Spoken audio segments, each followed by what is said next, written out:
जय हिंद, राम राम। सभी पेंशन धारक, पेंशनभोगी व रिटायर्ड फौजी भाइयों के लिए आज की बहुत सारी अपडेट निकल कर के आई है। 8वां पे कमीशन, ओआरओपी और अप्रैल महीने का पेंशन जो यहाँ पर हमारे स्पर्श से उठाते हैं उनको अभी तक नोटिफिकेशन नहीं आया, उसके ऊपर भी बड़ी अपडेट है। क्यों यहाँ पर पेंशन रुक रहा है आपका इस महीने का, और बहुत सारी अपडेट, बहुत सारी जानकारी आपको इस वीडियो के अंदर से देने वाला हूँ। चाहे डिसेबिलिटी पेंशन हो या फिर बहुत सारी जो अपडेट निकल के आई है वेलफेयर की न्यूज़।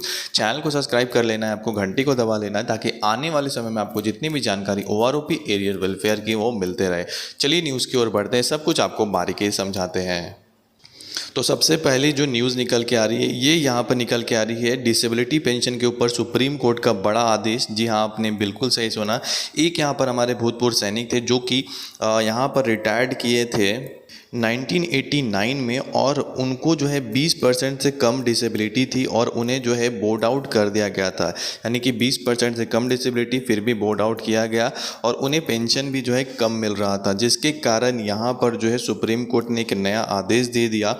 और इसके अंदर यहाँ पर बोला गया कि ये जो हमारे भूतपूर्व सैनिक है जिनको बोर्ड आउट किया गया था 20% कम जो है डिसेबिलिटी के कारण, इनको अब डिसेबिलिटी जो है 50% की जो पेंशन है वो मिलेगी। यानी कि 50% पेंशन के साथ जो है इन्हें दिया जाएगा उस समय से जब ये यहाँ पर बोर्ड आउट किए गए थे।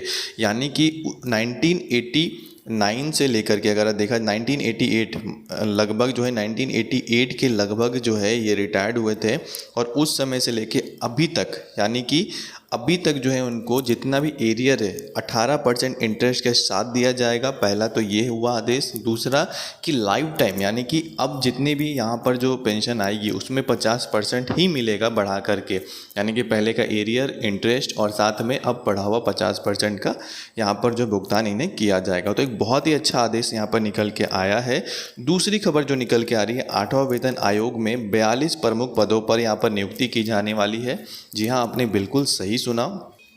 पिछली बार 45 लोगों की नियुक्ति की गई थी 7वां वेतन आयोग में। इस बार जो है 3 लोग कम हैं, यानी 42 पर जो है बहुत ही जल्द सरकार भर्ती करेगी प्रमुख पदों पर। और 8वां जो आयोग है, 8वां आयोग का गठन यहाँ पर होगा और ये लोग पूरा जो यहाँ पर खाका है, पूरा जो ड्राफ्ट है वो तैयार करेंगे, क्या देना है, क्या मॉडिफाई करना है। तो एक बड़ी अच्छी न्यूज़ है कि बहुत ही जल्द यहाँ पर इसके ऊपर जो है काम चल रहा है। 8वां वेतन आयोग 2026 में एकदम आपको जो है मिल जाएगा और आपको इसका लाजवाब फ़ायदा देखने को मिलेगा। वहीं अगली जो न्यूज़ निकल के आ रही है वो भी बहुत ही शानदार न्यूज़ है। यहाँ पर जो है अग्निवीर जितने भी यहाँ पर बनते हैं उनके लिए 20% आरक्षण जो है पुलिस भर्ती में यहाँ पर दिया जाएगा, जो कि मध्य प्रदेश के अंदर यहाँ पर होगा।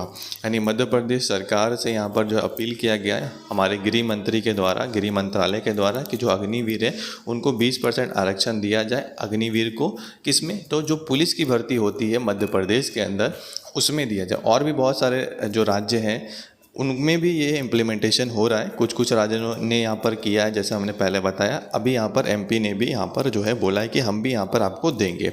वहीं अगली न्यूज़ एक बुरी न्यूज़ है। बुरी न्यूज़ नहीं कह सकते, यहाँ पर एक चीज़ कह सकते हैं कि यहाँ पर जो स्पर्श जो है इस बार जो है सही नहीं कर रहा, और यहाँ पर जो हमारे भूतपूर्व सैनिक है उनको नोटिफिकेशन अभी तक जो है अप्रैल महीने का पेंशन का नहीं आया है। जबकि जो बैंक से पेंशन उठाते हैं उनको यहाँ पर डीए डीआर जो 3 महीने का एरियर था वो भी मिल चुका है। यहाँ पर 3 महीने का जो डीए डीआर एरियर बना है वो भी यहाँ पर भूतपूर्व सैनिकों को नहीं मिल रहा है स्पर्श से जो पेंशन उठाते हैं। तो बोला यहाँ पर ये जा रहा है कि इस बार की जो पेंशन आएगी अप्रैल महीने की उसके साथ ही यहाँ पर दे दिया जाएगा आपको एरियर भी और पेंशन भी। तो देखते हैं, इसका नोटिफिकेशन तो अभी तक नहीं आया कि पैसा कब मिलने वाला है, मतलब और आपका कितना जो है पेंशन स्लिप है वो सब भी जारी यहाँ पर नहीं हुआ है।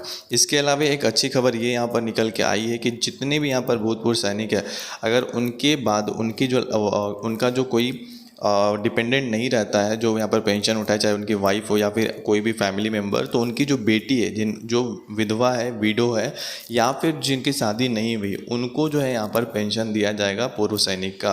यानी कि पेंशन अब जो है यहाँ पर उन्हें भी मिलेगा अगर जिनके यहाँ पर पूर्व सैनिक के कोई बेटे नहीं है या फिर उनकी वाइफ का भी डेथ हो चुका है, तो उस केस में उनकी बेटी जो विधवा हो चुकी है, या फिर जो यहाँ पर हमारी कह सकते हैं डिवोर्स हो चुका है, या फिर जो हमारी जो बच गई हमारी जिनका शादी नहीं हुआ, उनको भी पेंशन यहाँ पर दिया जाएगा। तो ये बड़ी न्यूज़ यहाँ पर निकल के आई है। फिलहाल यही जानकारी थी। और भी कोई न्यूज़, और भी कोई जानकारी के लिए चैनल को सब्सक्राइब कर लीजिएगा। जय हिंद, जय भारत।